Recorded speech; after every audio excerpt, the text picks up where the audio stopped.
ทำ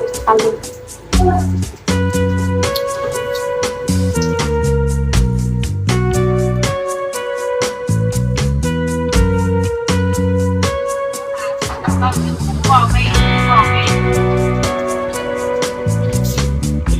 ตั้งที่ใส่ละ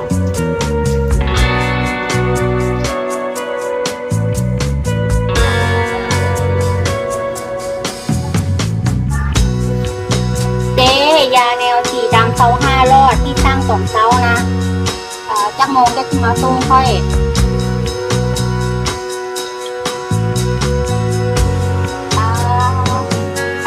นาที อยากไปตัดไปหมดนี้แล้วแล้วอื่นมีแต่ว่าไปส่งกะโลว่าตัวสิเกียรติสิใครหันเนาะเพราะว่านี่กูว่าสิมาติดตั้งดอกไฟว่าติดตั้งตัวนี้ดอกหนึ่งดอกหนึ่งนะนั่นสิมีแต่ไอ้ไปส่งกะโลนะ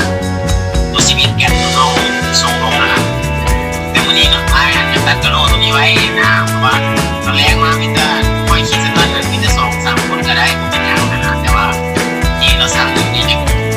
ยังไง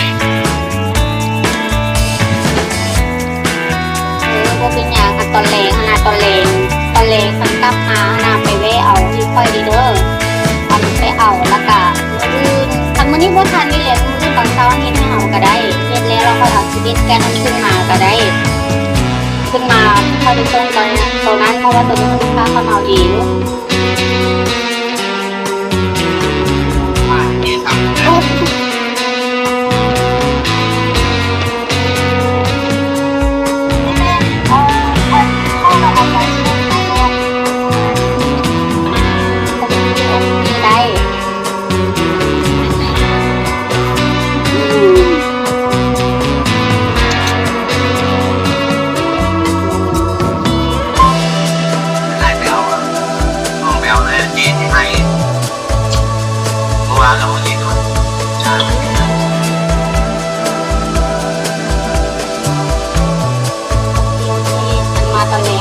ไปแล้วเจ๊น้องพิเศษ